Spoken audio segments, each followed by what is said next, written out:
Nas sombras eternas do passado, uma teia estende sua seda, aprisionando segredos com o alvorecer de uma era iluminada. Esses fios entrelaçados podem ser desfeitos, revelando elementos antes protegidos da ameaça da compreensão. Número 10. Por décadas, o Monte de Conchas Tsukumo era conhecido pelos moradores da cidade de Kasaoka, na província de Okayama, Japão, durante todos esses anos. Muitos passavam por ele sem pensar duas vezes. A humanidade ainda não estava intrigada pelas tentações do conhecimento. Só em 1860, quando operários que trabalhavam em um projeto de construção de diques redescobriram o monte, ele foi colocado sob os olhos da academia.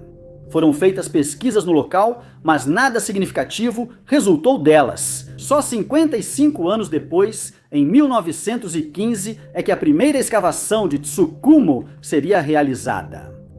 Desde então, pesquisadores removem a terra que há muito ocultava os restos de uma sociedade esquecida. Por meio de escavações e análises, foi determinado que o monte remontava ao período Jomon, embora a datação dessa era fosse incerta, com a data mais antiga atribuída sendo 10.500 a.C. A cultura era caracterizada principalmente pela cerâmica com padrões de corda e pela presença de ferramentas de osso em muitos dos sítios. Do Monte de Conchas, os pesquisadores recuperaram 170 esqueletos humanos que se acredita serem os restos da primeira grande cultura do Japão pré-histórico.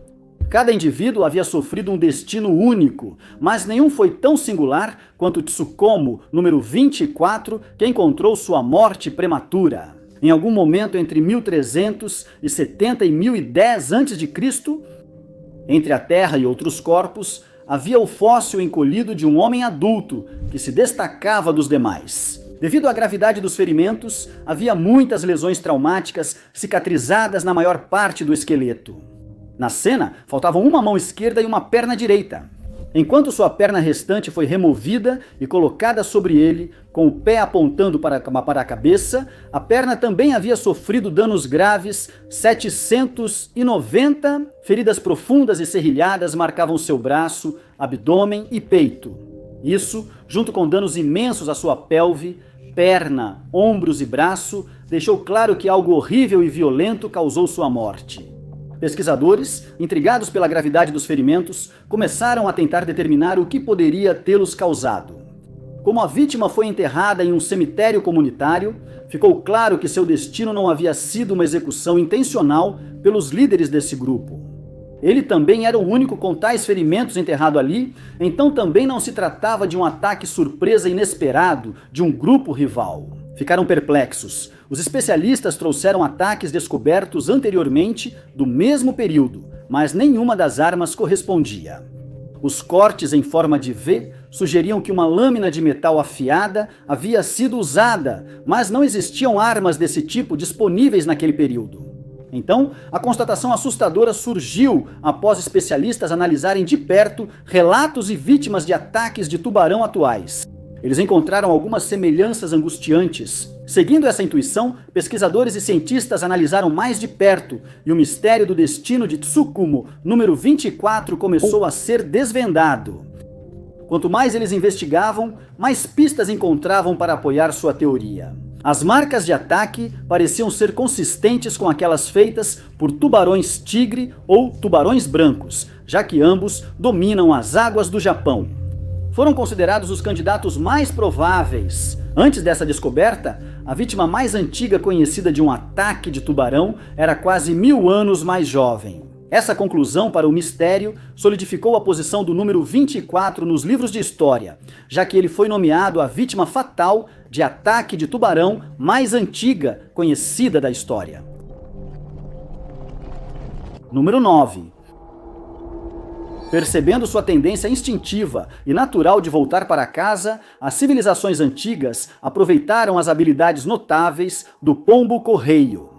Mais tarde, esses mesmos instintos garantiriam a essas aves um lugar importante nos livros de história. Por milênios, eles foram usados para comunicação militar, jornalismo e envio de cartas pessoais entre países, embora isso tenha sido documentado por séculos. Ninguém sabia ao certo como essas aves sempre voltavam aos pombais, mesmo soltas longe em área desconhecida. Intrigado pela arte da navegação, o professor William T. Keaton, da Universidade Cornell, e seus colegas decidiram pesquisar as habilidades desses pombos. O projeto deles iniciaria em 1968 e seguiria até 1987, período em que surgiriam mais mistérios. Keaton levava milhares de pombos-correio, que já tinham pombais estabelecidos, para diferentes locais no interior do estado de Nova York. Nesses locais, eles eram soltos e Keaton acompanhava a incrível volta deles para casa. E na maioria das vezes, os pombos-correio eram excelentes navegadores e partiam na direção certa, chegando em casa quase sempre durante a aventura. Uma rota em particular apresentou um problema. Era um trecho de 119 quilômetros que ia de Jersey Hill até o viveiro deles em Cornell. Só 10 pombos que fizeram essa jornada voltaram para casa. Os 900 pombos restantes desapareceriam completamente. Essa rota foi usada várias vezes, sempre com o mesmo resultado. Era um mistério, porque eles de repente se perdiam nessa rota em particular. Não tiveram sucesso nas outras. Publicado no Journal of Experimental Biology, o Dr. Jonathan Hagstrom, do Serviço Geológico dos Estados Unidos, trouxe a resposta. Após descobrir que o mapeamento acústico com som infravermelho permite a navegação dos pombos-correio, acredita-se que o som de baixa frequência, inaudível aos humanos, venha de vibrações geradas na superfície da Terra pelo oceano profundo. Essas vibrações servem como farol de orientação, mas podem mudar. Quando até mesmo a menor alteração é feita nas condições atmosféricas, essa pequena mudança força o infrassom a subir mais alto na atmosfera. E como resultado, os pombos não conseguiram se orientar e se perderam. Em 13 de agosto de 1969, ocorreu uma mudança climática que passou despercebida. Hagstrom descobriu que naquele dia houve uma brusca mudança de vento ou inversão de temperatura na troposfera, camada atmosférica mais baixa e densa. Isso fez o som se curvar, permitindo que chegasse a Jersey Hill apenas naquele dia. Somente nesse momento específico, os pássaros conseguiram usá-lo como um farol para navegar de volta para casa. Número 8. O dia é 19 de maio de 1780. É manhã na Nova Inglaterra, o sol está no céu e os moradores começam sua rotina diária. Mas, justamente quando pensavam que outro dia normal estava começando, a escuridão interrompeu seus planos, literalmente. No meio da manhã, o céu ficou com um tom amarelo de alerta e a escuridão desceu. Os animais fugiram quando a luz sumiu, enquanto os moradores acendiam velas e rezavam, achando que o fim dos tempos havia chegado. Na hora do almoço, já era noite de novo e ninguém sabia o motivo. A ausência de previsão meteorológica sofisticada e de cientistas levou à histeria. As pessoas se despediam dos entes queridos, enquanto o caos dominava o suposto dia do juízo final. No entanto, à noite, o céu voltou a ficar visível e a paz foi restaurada. Os moradores perceberam que o fim do mundo não havia chegado. Pelos séculos seguintes, porém, a história do dia escuro da Nova Inglaterra acompanharia historiadores, cientistas, pesquisadores e aqueles simplesmente intrigados pelo mistério. Sem respostas imediatas para explicar o que ocorreu naquele dia estranho, 228 anos depois, a história era dominada por nada além de teorias. Alguns sugeriram uma erupção vulcânica ou impacto de meteoro, enquanto outros propuseram ideias mais sinistras. Mas, em 2008, pesquisadores da Universidade do Missouri se uniram para finalmente acabar com um enigma duradouro, consultando relatos escritos.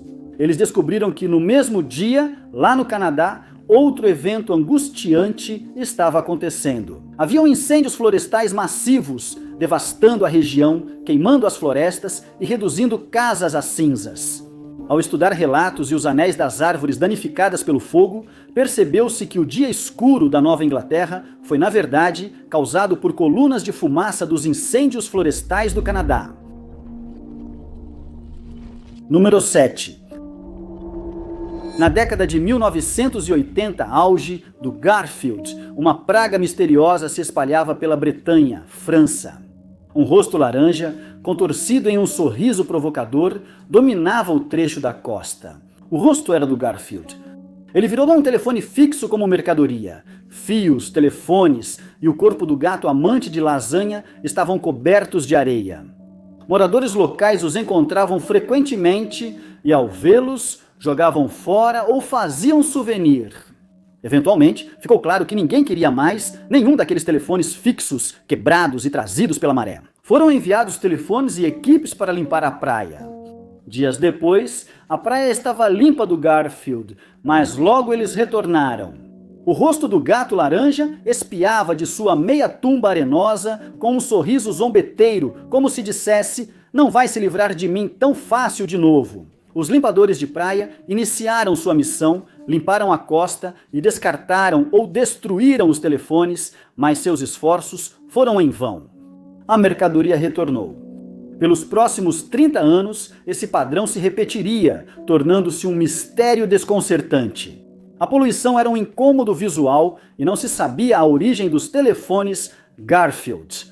Eventualmente, o problema ficou grande demais e chamou a atenção de um grupo ambientalista, na esperança de descobrir de onde vinham os itens e acabar com isso. O grupo teorizou várias possibilidades, incluindo a ideia de que talvez um container perdido tivesse se acomodado no fundo do mar, liberando centenas de Garfields e potencialmente contaminando todo o ecossistema marinho. Apesar dos muitos esforços, não havia sinal de que o mistério acabaria em breve. E o grupo, junto com o povo da Bretanha, foi forçado a suportar a praga do Garfield. Então, de forma totalmente inesperada, em 2019, o mistério finalmente seria solucionado. Após o relatório da poluição durante a campanha Alerta de Poluição, um fazendeiro local, René Morvin, apareceu com a informação que encerraria o mistério.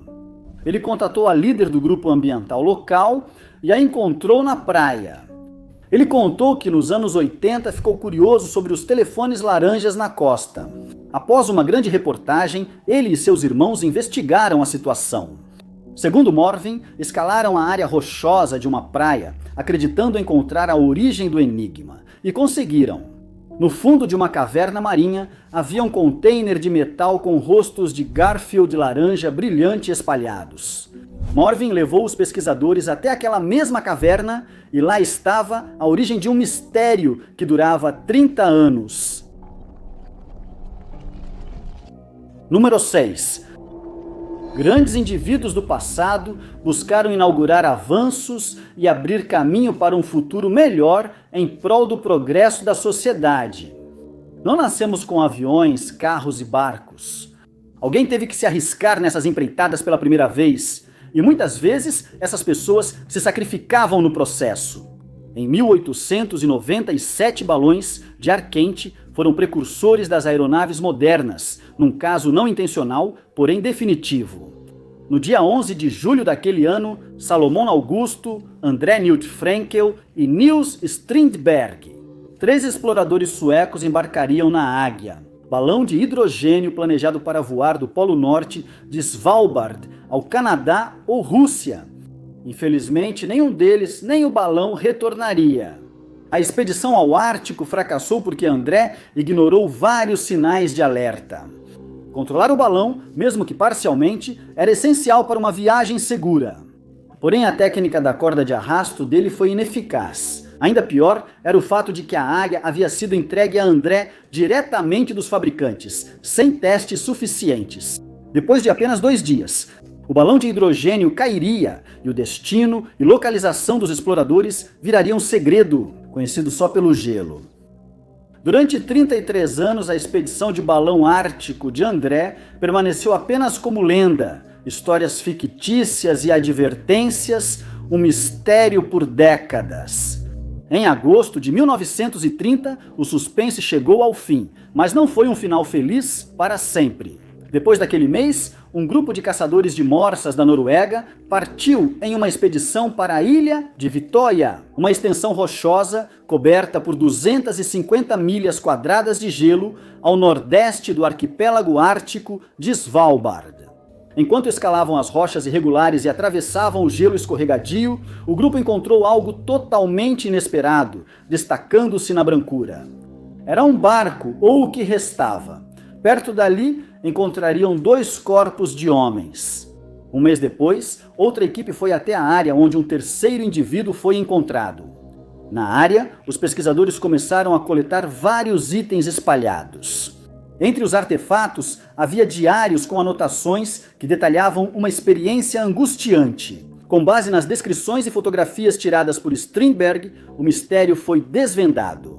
A águia conseguiu voar livremente por pouco mais de 10 horas e mais 40 horas, subindo e descendo, e ocasionalmente batendo no gelo. O acúmulo de umidade no balão se tornou insuportável e ele caiu. Mas o impacto não foi forte o suficiente para tirar a vida dos exploradores. Naquele momento, eles sobreviveram à colisão e colocaram seus suprimentos entre nós. Havia um depósito de recursos previamente estabelecido que havia sido montado na terra de Franz Joseph, que se tornaria o próximo destino para os aventureiros agora encalhados. Enquanto marchavam para o leste, a deriva do gelo os puxava de volta, forçando-os a seguir para o oeste. Eles não estavam progredindo em seu esforço e logo perceberam que não estavam preparados para o clima que agora eram obrigados a suportar. Eles não tinham roupas quentes suficientes e os trenós estavam pesados para o gelo enquanto avançavam. Cada vez mais provisões foram descartadas para aliviar a carga. E eles recorreram à caça de animais selvagens para se alimentar enquanto eram levados para o sudoeste. Às vezes, de acordo com os diários, eles tinham que rastejar de mãos e joelhos para atravessar o terreno traiçoeiro e implacável. Uma placa de gelo servia de abrigo para o acampamento enquanto eles derivavam até Vitória e chegavam à terra firme. Em poucos dias, todos sucumbiriam aos elementos. Frenkel foi o primeiro e estava meio enterrado na neve. Strindberg, cuja última anotação data de 5 de outubro, acredita-se que tenha sido o segundo a falecer. André fez sua última anotação 2 dias depois e foi encontrado sentado ereto contra uma rocha, com o diário na mão e o rifle ao lado. Número 5.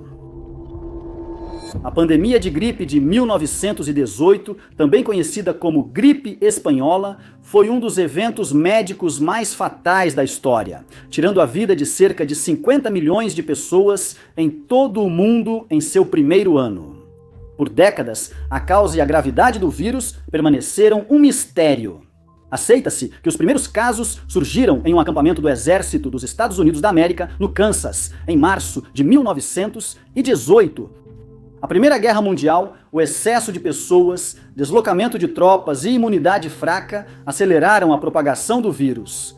A censura do governo piorou a situação ao minimizar o surto e, em julho, o vírus parecia ter sofrido mutação, tornando-se letal para jovens adultos saudáveis. Os cientistas não podiam estudar o vírus antes dos últimos casos em 1920 e não restaram amostras. O avanço inicial foi em 1951, quando o microbiologista John Holton tentou reviver o vírus de um pulmão preservado em uma vala comum no Alasca. Sem sucesso, em 1997, John Holton voltou à vala comum. Após ler artigo do patologista Jeffrey Tobenberger, que sequenciava o vírus, John Holton enviou a ele uma amostra de pulmão preservada no permafrost. O mistério foi resolvido em 2005, quando Jeffrey Tobenberger e equipe usaram reação em cadeia da polimerase para analisar o tecido. As descobertas mostraram que a gripe espanhola resultou diretamente da gripe aviária H1N1, passando das aves para humanos sem hospedeiro intermediário. Demonstrando que isso nem sempre é necessário para uma pandemia, especialistas alertaram que a gripe aviária atual, H5N1, poderia causar um massacre se sofrer mutação. Semelhante à cepa de 1918. Número 4. O Horace Lawson Hunley, o primeiro submarino de combate bem-sucedido do mundo, afundou misteriosamente em 17 de fevereiro de 1864, após afundar com sucesso o bloqueador da União, o Estados Unidos Housatonic, perto de Charleston, Carolina do Sul. 8 tripulantes confederados morreram e a embarcação ficou perdida por mais de um século. Quando finalmente foi resgatado em 2000, a tripulação foi encontrada pacificamente sepultada, aumentando o mistério do naufrágio, já que não havia evidências de trauma ou tentativas de fuga. Em 2017, após 3 anos de pesquisa, a engenheira biomédica da Marinha dos Estados Unidos da América, Rachel Lance, resolveu o caso sem examinar fisicamente o submarino, descartando inicialmente as hipóteses de sufocamento e de uma bala perdida. Lance levantou a hipótese de que uma onda de choque do próprio torpedo do Hunley teria acabado instantaneamente com a vida da tripulação. Modelando a explosão, ela determinou que a onda de choque infiltrou o interior, matando os homens sem causar ferimentos visíveis. Um efeito semelhante ao de um carro batendo em uma parede, mas isso aconteceu na superfície dos pulmões dos homens. Essa descoberta explicou o falecimento tranquilo e a perda repentina do Horace Lawson Hunley. Número 3. Um dos mistérios mais conhecidos da história é o colapso da civilização maia. Fatores complexos causaram o declínio da civilização, evidenciado pelo abandono de muitas cidades. Ao longo dos anos, surgiram grandes teorias predominantes que vão desde guerras internas até surtos de doenças e degradação ambiental. Apesar de todos esses fatores terem contribuído para o colapso maia, outro motivo pode ter surgido recentemente. Através do mistério da cidade maia abandonada de Tikal. Tikal era um centro cerimonial dessa antiga civilização, localizada nas terras baixas do sul. Aqui, grandes pirâmides e templos foram erguidos no final do período formativo. A cidade ganhou destaque no final do período clássico, com novas praças, palácios e a arte maia florescendo. Por volta de 1900, a de Tikal estava praticamente abandonada, seu centro vazio e as ruínas tomadas pela selva, sendo redescobertas séculos depois. Nos últimos 100 anos, arqueólogos e antropólogos têm tentado descobrir o que aconteceu com os maias, com algum foco no abandono de Tikal. Eles perceberam que o solo ao redor da cidade era muito fértil, tornando o local ideal para a agricultura. A falta de alimento, portanto, não seria o motivo do abandono. Havia também vários reservatórios situados bem próximos, um perto do templo e outro perto do palácio. A água também não era escassa. Seguindo a teoria da doença, especialistas voltaram a analisar o solo em busca de pistas, vírus ou bactérias nocivas. Em 2020, os arqueólogos finalmente fizeram um avanço no caso, com a descoberta de mercúrio. Não só no solo, mas também dentro dos próprios reservatórios de onde os maias tiravam sua água. Mas de onde vinha esse mercúrio e por que tanto dele se acumulou no sedimento? Concentrações mais altas de mercúrio foram encontradas nas fontes de água, que se tornaram o foco da investigação. Não demorou muito até que a fonte da toxina fosse finalmente encontrada. Os maias, civilização decorativa, usavam diversos corantes derivados dos recursos da terra. Um desses corantes era um pigmento vermelho com mercúrio usado nas paredes dos templos. Pesquisadores descobriram que chuvas fortes podiam lavar a tinta, levando-a para cursos d'água próximos, contaminando-os e tornando-os uma bebida tóxica. Somando-se à mistura já fatal, havia o ingrediente extra das cianobactérias, também encontradas nos reservatórios, levando à proliferação de algas azul esverdeadas. As toxinas produzidas aqui podem causar danos graves ao fígado e problemas neurológicos. E foi a poluição dos cursos d'água que desencadeou uma reação em cadeia. Número 2. A Guerra Civil foi um evento histórico, envolto em mistério há muito tempo. Existe a história do ouro confederado perdido, das feridas brilhantes e das histórias de fantasmas de Gettysburg. Entre essas histórias bizarras da época, havia outro fenômeno médico inexplicável, assustador tanto então quanto em sua solução arrepiante. Era o mistério da coceira sinistra do exército. Em meio aos horrores da guerra, soldados tanto confederados quanto da União foram forçados a suportar outro flagelo. A coceira do exército era angustiante, embora pareça nada mais do que uma picada de mosquito. A coceira não era a única característica. Essa doença era intensa, dolorosa e às vezes enlouquecedora. Os soldados eram forçados a entrar em batalha com as mãos tão inchadas que seus dedos ficavam bem separados uns dos outros e eram tão doloridas que eles não conseguiam segurar ou tocar em nada. Feridas e bolhas amarelas ocupavam qualquer fenda, supurando ou formando crostas endurecidas. À medida que a guerra civil avançava, a coceira também piorava. Tornou-se uma epidemia no Vale do Potomac em 1862 e na Virgínia 2 anos depois. Após a guerra, os soldados trouxeram a coceira para os civis ao voltarem para casa. Os surtos após a guerra, porém, foram de curta duração. A Myanmar, e em 1867, a coceira do exército havia desaparecido misteriosamente, deixando sua origem continuar a escapar dos observadores médicos.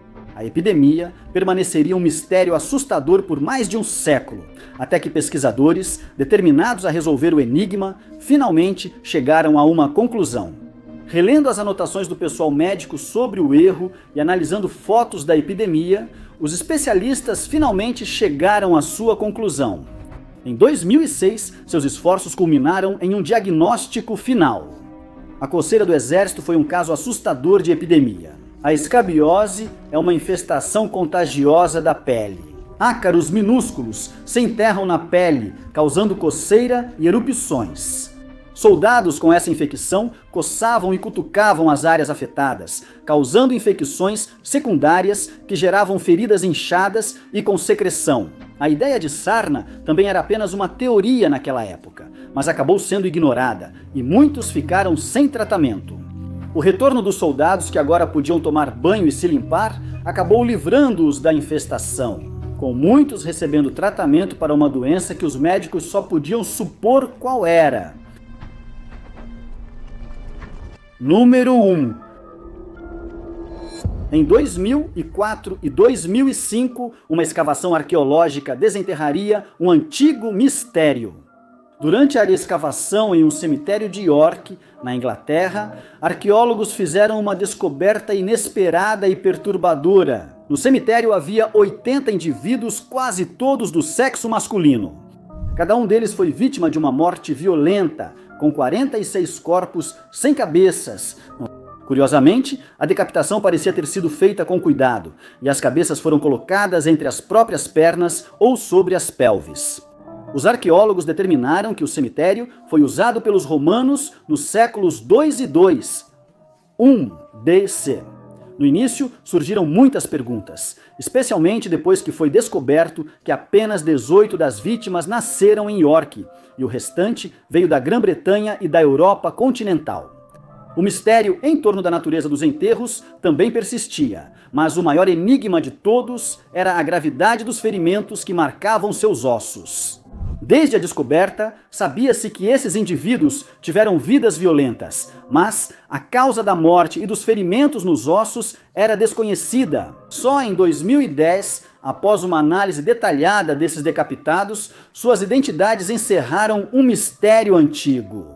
Esses homens não eram simplesmente romanos que haviam se estabelecido em York. Embora reduzidos a formas sólidas de cálcio, esses homens tiveram uma vida intrigante como gladiadores romanos. Foi essa conclusão que permitiu aos pesquisadores responder às perguntas em torno do destino deles e das lesões graves. Gladiadores eram combatentes profissionais na Roma Antiga. Divididos em classes, eram recrutados de várias origens, principalmente escravos ou criminosos. Isso explicaria o DNA, sugerindo que grande parte dos corpos de York não eram romanos. Servindo como um lembrete marcante da época está o Coliseu, a própria arena onde os gladiadores lutavam contra seus oponentes. Embora houvesse lutas de gladiador contra gladiador, na maior parte do tempo, a natureza distorcida do entretenimento recorria a algo muito mais brutal. Eventualmente, eles passaram a incluir animais exóticos que eram jogados na arena para lutar contra um humano. Os líderes podiam escolher entre diversos leões, tigres, ursos, elefantes e até crocodilos. É óbvio como a maioria dessas lutas terminava, o que agora fica evidente pelos gladiadores romanos decapitados de York. Aquelas lacerações severas nos ossos que marcavam os homens eram resultado de batalhas ferozes com feras selvagens. Se os lutadores não encontrassem a morte instantaneamente antes que o animal fosse removido, eles ficariam agonizando, feridos além de qualquer possibilidade de recuperação. Assim, em um ato de misericórdia, eles eram decapitados e, em seguida, enterrados como guerreiros e artistas. Muito obrigado por assistirem, pessoal. Se vocês gostaram deste vídeo, não se esqueçam de clicar no botão de curtir. Não esqueça de se inscrever e ativar o sininho para acompanhar nossos próximos vídeos. Mas meu nome é Top 5 Desconhecidos e eu vejo vocês no próximo vídeo.